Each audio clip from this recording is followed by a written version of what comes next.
On a night when Manhattan shook with thunder and the windows of his penthouse were pierced by the rain, Ethan Rowe, the founder of the fintech empire Halo Ledger, woke up to a brief call. A message from an unknown contact popped up on the screen. Check your email. Everything is going to burn down today. His fingers reached for his laptop, and attachments bloomed against the black background of the email feed. Screenshots of internal chats, accounting statements, graphs with corrected growth figures. In someone's quick cursive it read, "You knew, and you allowed it." Ethan lay listening to the sounds of the sky, and in his head, as if in a server room, red indicators flickered. Leak. Compromising material. Betrayal. The memory flashed back to the scenes. The first vending office in Somerset, the smell of cheap coffee, him and Marcus signing a contract with a bank, paving the way for fair credit through machine learning. He saw their mission on the homepage of the site, ethics above all, and felt a cold irony creeping over his skin. The coffee maker turned on in the kitchen, and the space was filled with a silence like the roar of the sea before a storm. "Ava," he called to his wife, but then he came to his senses. Sleep. Nothing. He opened the internal dashboard. The numbers glowed flawlessly, but in the log archive, lines of corrections that appeared at night before reporting rounds. Teams from accounts he hadn't read in a while wrote about risk model calibration and seasonal adjustments, when in fact they were relegating defaults to the margins of the statistics. If these letters are real, they're not just cosmetics, they're a distortion of reality. The phone vibrated again. This time it was a notification from a major media outlet. Exclusive, Halo Ledger suspected of data manipulation. Sources inside the company. He felt the air thicken like an airplane before a storm. Ethan stood by the window, looking down, where the taxi's headlights smeared the wet asphalt, and in his head it was as if someone had flipped a switch. "We need to call Marcus. Meeting tomorrow." Explanation. Put everything on the shelves. But within a minute he had dialed another number, the crisis communications lawyer. "Claire, this is Ethan. Get ready. It seems like our server room is on fire, and someone is watching us run around with buckets. Is this on the level of rumors or on the level of documents?" Her voice was as flat as a ruler. "Documents. They look like ours." He opened the balcony and let the rain into his lungs. "I didn't know," he repeated in his mind, feeling the sentence crumble as it touched his tongue. Because the truth was more complicated. He didn't want to know. He let the system work while the numbers rose and the market applauded. The first thunderclap struck somewhere over Harlem, and the lights went out for a second. In that darkness, Ethan finally saw his silhouette in the window, clear, alien, and realized that the night had already changed him. "Okay," he said into the void, as if signing a deal with his own shadow. "We're going into the storm." He stopped by a child's drawing on the refrigerator, ragged houses, a sun, and the words, "Dad's office," without quotation marks. For a man who built worlds out of data and models, where everything was measured by equations without variables, this sheet of paper suddenly seemed more precious than anything else. And when the light returned, the headlines were already growing like a wet ink pattern. The shine and emptiness of Halo Ledger.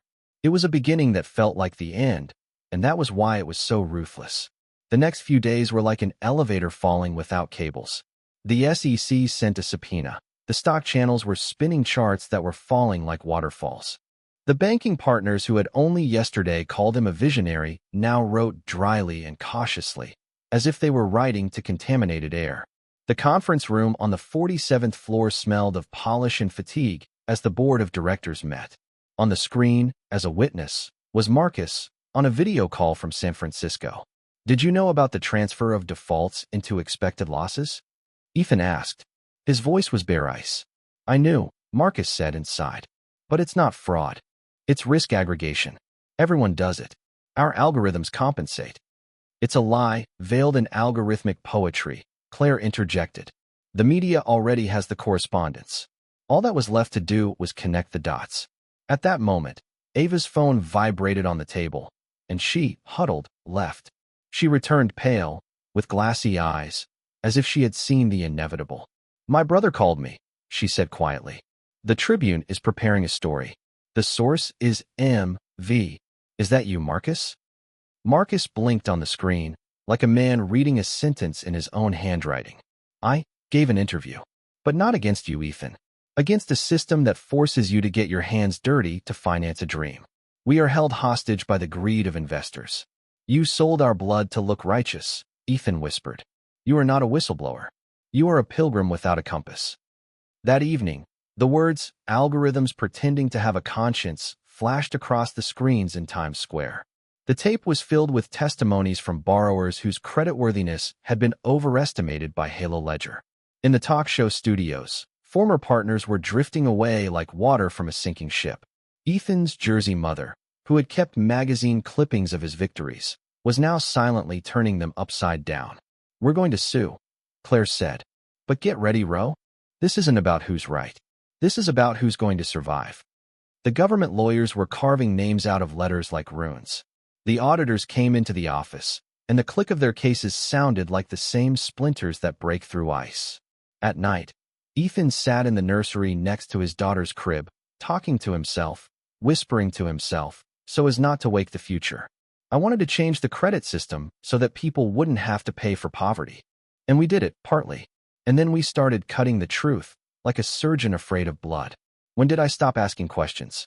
When did numbers become a prayer without God? You always asked questions, Ava answered from the doorway. You just fell in love with your answers.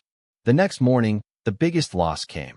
A leading investment fund broke the deal, and the stock fell 47% in a day. People were leaving the office with boxes as if from an exploded planetarium, carrying the fragments of the stars on which they had built their dreams. Reputations were disappearing like steam in the cold air. Ethan received another letter. Your personal liability may be criminal. The last word echoed in his chest with a hollowness that sounded like a bell. He went into the server room, where the noise of the machines was like an ocean, and placed his palms on the cold metal. If this is the end, he thought, let it be honest. But even that wish was pathos for a press release. In the mirror image of the server room, he saw himself, and for a moment it seemed to him that the silhouette smiled independently of him. It was then that he realized he was no longer in control of history. It was in control of him. They had met by chance, or so it seemed. In a small bar on the Bowery after the market closed, Ethan was trying to hide in the darkness when a man with a worn leather folder sat down next to him. He looked like an accountant who had forgotten the time. My name is Harold Pierce, he said, without looking up. I used to be an actuary at Northstar Mutual. We turned you down as a partner 3 years ago. Remember? I remember their arrogance, Ethan said. They said our models were too moral for the real world. They said that because we had plans back then. Harold unzipped the folder. A few people and I deployed a shadow scoring system and pushed through regulatory loopholes. And then we started dumping toxic loan packages under the guise of green fintech innovation. I went to management with reports. I was silenced and gracefully dismissed. But I didn't throw away the documents. Ethan flipped through the tables and charts, where familiar terms were woven into new, dark connections. Northstar wasn't just drifting nearby. It was storming the same shore at night, without beacons. The documents contained letters from lobbyists, pressure on senators, methods for journalists, and blacklists of whistleblowers. Among the signatures was M.V. Marcus consulted their models, distancing himself from Halo Ledger. Why did you come to me? Ethan asked. You could go to the prosecutor's office, to the press, to God, after all. Because you still have a skeleton, Harold replied. I have a file. They have an army. If you come out with this, they'll say you're just a slob who drags others down. But if we can prove that your manipulations were a forced response to the distorted market they created, the narrative will change. You won't be forgiven, but you will be heard. You want me to burn down my own house to show the neighbors who brought the gasoline? Ethan smiled ruefully. It'll cost a lot. Maybe everything. Everything costs a lot, Harold said. Otherwise you wouldn't be sitting in this bar. They work nights. Claire connected those she trusted. Ava brought in a box of letters Ethan had written to himself in his early years. Lists of principles. Don't lie to the numbers, even if they lie to you. He read them aloud and laughed as if he had found his name again. You didn't want banks. You wanted rules of the game where the weak don't drown, Ava said. Get that back. The climax was Note 47, a debt evaporation procedure. Loans were sprayed across funds so that no regulator could see the whole thing. In the margins, Marcus's hand said, If they're playing like that, we need to learn too. It was both permission and sentence. I told myself I couldn't see, Ethan said before bed, as Ava stroked his hair. Actually, I was looking through glass that I had fogged up myself. So wipe it, she said, and see who's looking back. Claire arranged a meeting with journalist Maya Chun, the author of the first enthusiastic article about Halo Ledger. Maya listened, staring at the papers for a long time, then looked up. If we publish this, she said, you'll be signing your own guilt, even if it was partly a reaction to the monster you were locked in the room with. But you'll show the others the door. Ready? Ethan nodded. This wasn't heroism, it was the return of hearing. Maya left the digital recorder on the table. Say the first sentence of the upcoming material, she asked. Ethan took a breath. I built a company so that people wouldn't pay for poverty. It just so happened that I started making money from something I hated. The film clicked. The picture of the world shifted like a continent. The press conference was held in a room where new products were usually presented with the sparkle of glass and music. Now it smelled of paper and nerves. On the stage were 3 chairs, Ethan, Claire, and Harold. Behind them was a screen with dates, arrows, and connections, like a map of the starry sky, where each star had legal weight. Maya sat in the front row, her eyes fixed on the spine of the event. Ethan's first sentence cut through the noise of the cameras. We manipulated aggregate risk indicators.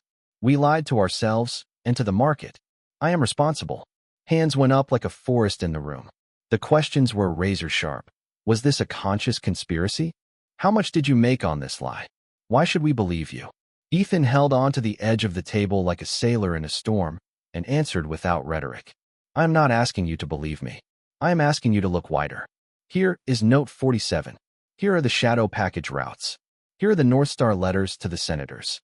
When our models showed the truth, we were cut off from the market.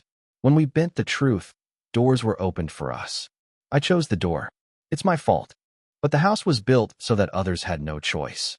An hour later, the airwaves exploded. Some media outlets called him a crying hypocrite. Others called him the first to name the prices of things.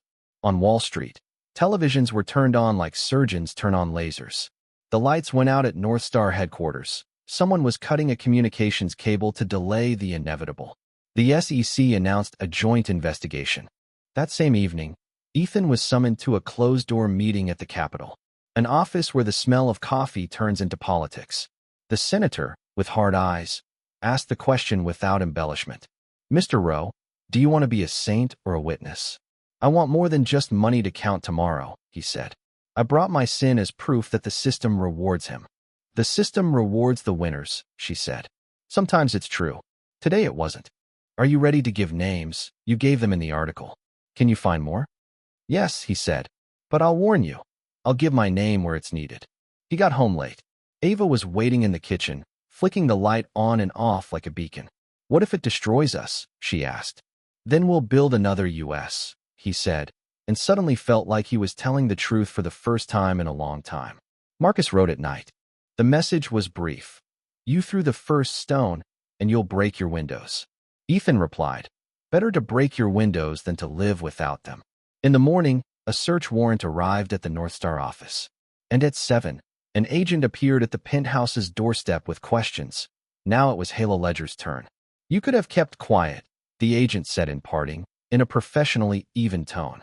We would have lived quietly, paid the fines, made a deal. Why would you do that? Ethan didn't answer right away. Then he said, because I want my daughter to ask me one day not how much did you earn, but how much truth have you endured. It was a climax without fireworks, flickering lights, a drenched city, and people finally starting to say unpleasant things to each other. And there was only one music dancing, the music of choice that could no longer be undone. Half a year had passed. Halo Ledger was dismantled like a ship that had finished its service. Some of the technology was transferred to a foundation that would take over community oversight and prevent algorithms from being black boxes. Ethan signed a plea deal with the investigation, avoided a criminal case, but paid more than any calculation could calculate. Time, sleep, some friends, his own silence. Harold taught risk ethics in evening classes and laughed with his old laugh, which now had less bitterness. Claire opened a crisis practice where the first word was not brand, but person. One of those mornings, Ethan went to Jersey to visit his mother. She put on the kettle, as always, measuredly, warmly. An old magazine clipping hung on the refrigerator, but now a note in his handwriting was stuck under a magnet. Don't lie with numbers, even if they lie to you. His mother looked at him and said, money is a convenient way to not listen to yourself. You went deaf, son, and then you decided to buy a hearing aid with the truth. He smiled. On the table was a newspaper with a column by Maya Chun. Is it possible to be rich and honest? She didn't give ready-made answers, just laid out facts that smelled of human sweat. You can, she wrote, if you're willing to lose when the truth is more expensive. That same day, Ethan drove to the neighborhood where he'd started. He climbed the stairs to a former vending machine, now a free financial literacy center for immigrants and single mothers. He sat on a plastic chair and listened as a Dominican woman, clutching a certificate, asked, how can I avoid paying for poverty? Ethan answered as best he could, not with promises, not with innovation, but with steps, simple, slow, honest. For the first time in a long time, he felt that his words didn't need the acoustics of the stock exchange to resonate. In the evening, he sat with Ava on the roof of the house, and the city flickered like a screen that would lose its signal in a second, but for now still showed all its channels. The wind brought laughter from the neighboring terraces and the smell of pizza from below. He said, you know what scares me? That I'll learn to make excuses again, that I'll find beautiful words and hide a shadow in them. You don't have to be a saint, Ava replied. You have to be someone who remembers how painful it is to forget the truth. He nodded and was silent for a long time. And then he wrote a letter to his daughter, for the future, for the day she would read it. If you have to choose between truth and success, choose truth. Success loves mirrors. Truth loves windows. Mirrors show you. Windows show the world. The ending wasn't heroic, and rightly so. Because heroism is usually a big word to describe the moment when a person simply gives up a convenient lie. Ethan often asked himself, can you buy back the past? He found only one answer. No. But you can pay for the future in advance. And in this accounting department that investors didn't like, debit and credit sometimes converged. At night, when the city fell asleep, Ethan looked up at the sky. The stars seemed cold but constant. He imagined how other civilizations existed somewhere out there and their markets, their sins and attempts to fix what was broken in people. And he laughed quietly, because he suddenly realized, the message beyond the stars is not for anyone else. It is for yourself, years from now. Don't lie with numbers, he repeated, and don't lie to yourself. And the city answered him with its eternal roar, as a witness who had finally told the truth.